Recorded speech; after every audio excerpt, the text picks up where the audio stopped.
तर पब्लिक फटाकडे कशासाठी फुटू राहिले आणि जाळाचा काय प्रकार आहे आणि पोरांना बी खतरनाक काठी भिंगवली, तर चला सांगतो. तर आमच्या गावामध्ये आज 28 एप्रिलला जयंती असते डॉक्टर बाबासाहेब आंबेडकरांची. तर जयंतीसाठी चालू होती तयारी. मग काय ट्रॅक्टरमध्ये फ्रेम लावायची होती आम्हाला, तर मग नारळाच्या पांट्याने ते आणलं होतं आणि इकडून बँडची बी गाडी आली होती. मग काय राडाच होणार आहे, पोरं नाही ऐकणार. ही सगळी पब्लिक स्वर सम्राट बँड बघायसाठी आलेली होती. इकडं काय विषय आहे माहिती आहे का, इकडं पाणी मिरवायचं चालू होतं गावामध्ये आणि इकडं आपली मिरवणूक चालू होती. आणि तुम्हाला तर माहिती आहे आम्ही दोघं भाऊ कधी बी एकच कपडे घेतो, सेम तुम करून जयंतीची तयारी चालू केली होती.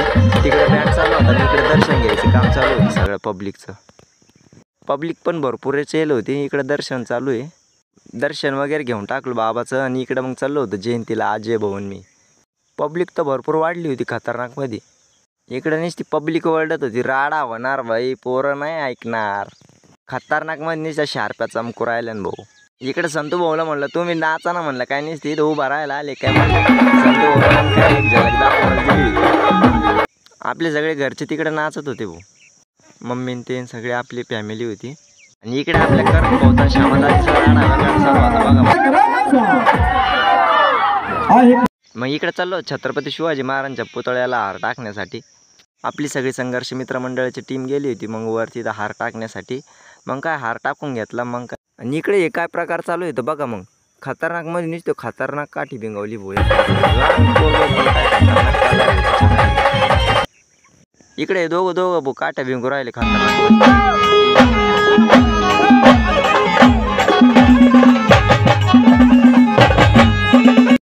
इकडे आपले ऋतिक भाऊ काय गाडी ओढ राहिले काय आणि काय तिथंच झालं नाचत. इकडे श्यामादाजी बी नाचत होते आणि इकडे श्यामादाजी म्हणे गाडी पुढं घ्यायची नाही म्हणे, इथंच राहू द्या म्हणे. आणि इकडे करम भाऊ बी होते तिथं सोबत. इथे अजय भाऊ ना भाऊ फटाकडा वाजवला होता खतरनाक. इकडे हे सगळे नाचत होते आणि इकडे आपले विशांत भाऊ बी होते भाऊ, नाचू राहिले कडक मध्ये. इकडे तुमचा भाऊ नाचत होता आणि लगेच फोनच गेला ना हातातून पडून भाऊ खतरनाक मध्ये. बरं झालं फुटला नाही. मग काय जयंतीची मिरवणूक वगैरे झाली होती, सगळी पब्लिक आली होती इकडे. मग काय भाषणं चालू होते. मग इकडे सत्कार बी चालू होता आणि इकडे आपल्या सागर भाऊला बोललोच आपण शिर्डीवरून सत्कार करण्यासाठी स्पेशल. इकडे या मुलीनं खूपच सुंदर भाषण चालू केलं.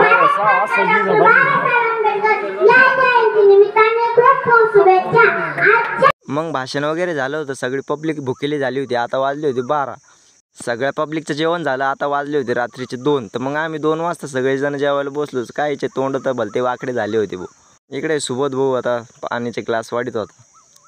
सगळी पब्लिक नुसती अशी भुकेली होऊन गेली होती.